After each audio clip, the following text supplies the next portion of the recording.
क्या आप जानते हैं, एक सेकंड का क्रोध आपके सालों के रिश्ते को बर्बाद कर सकता है। क्रोध एक चिंगारी है जो पूरे जीवन को जला सकती है। लेकिन क्या हम क्रोध से मुक्त हो सकते हैं? भगवत गीता हमें यही सिखाती है। क्रोध को समझो और उसे बदल दो। आज हम बात करेंगे क्रोध पर नियंत्रण की उस दिव्य शिक्षा की जो खुद श्री कृष्ण ने अर्जुन को दी थी। युद्ध भूमि कुरुक्षेत्र में, कुरुक्षेत्र के मैदान में जब अर्जुन अपने प्रियजनों को देखकर विचलित हुआ, श्री कृष्ण ने कहा, क्रोध से मोहित होकर मनुष्य मूढ़ हो जाता है। मूढ़ता से स्मृति भ्रमित हो जाती है। जब स्मृति भ्रमित होती है तो बुद्धि नष्ट हो जाती है, और बुद्धि के नष्ट होने पर व्यक्ति पतन को प्राप्त होता है। भगवद गीता 2 क्रोध सिर्फ एक भावना नहीं है। ये वो अग्नि है जो हमारे विवेक, शांति और रिश्तों को भस्म कर देती है। अब आइए सुनते हैं एक प्राचीन संत की कहानी। एक गांव में एक संत भिक्षा मांगने के लिए घर घर जाते थे। एक दिन वह गांव के एक धनवान व्यक्ति के घर पहुंचे। सेठ ने कुछ अन्न देकर संत को भिक्षा दी। फिर उसने मुस्कुराते हुए कहा, महाराज, एक प्रश्न पूछना चाहता हूं। संत बोले, पूछो। सेठ बोला, लोग आपस में झगड़ते क्यों हैं?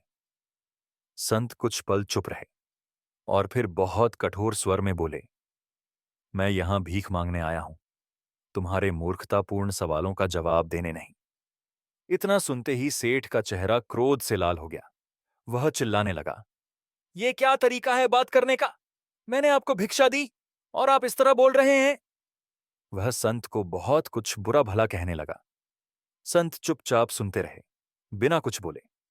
थोड़ी देर बाद जब सेठ शांत हुआ, तब संत ने शांति से कहा, भाई, जैसे ही मैंने तुम्हारे साथ कठोर व्यवहार किया, तुम क्रोधित हो गए और तुमने जवाब में मुझ पर चिल्लाना शुरू कर दिया। अगर मैं भी क्रोधित हो जाता तो हम दोनों में झगड़ा हो जाता। झगड़े की जड़ क्रोध है और उसका अंत शांति है।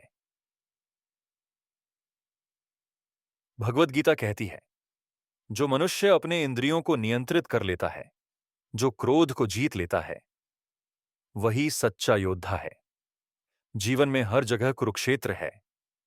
ऑफिस, घर, समाज, हर दिन, हर क्षण हमें कोई ना कोई चुनौती देता है। लेकिन जो श्री कृष्ण की तरह शांत रहता है, वो ही सच्चा विजेता बनता है। अगर आपको कभी क्रोध आया है और आपने बाद में पछतावा किया है, तो अब वक्त है श्री कृष्ण की शिक्षा को अपनाने का। इस वीडियो को लाइक करें, चैनल को सब्सक्राइब करें। अगर आप भी आत्मिक विकास की इस यात्रा पर हमारे साथ चलना चाहते हैं, और इसे शेयर करें ताकि हर कोई क्रोध की अग्नि से बच सके और शांति का अनुभव कर सके। और हां, अगर आप आत्मा, भक्ति और श्री कृष्ण से जुड़ी और कहानियां सुनना चाहते हैं, तो हमारे चैनल के दूसरे वीडियो जरूर देखें, क्योंकि ये सिर्फ वीडियो नहीं, ये आपकी आत्मा की यात्रा है।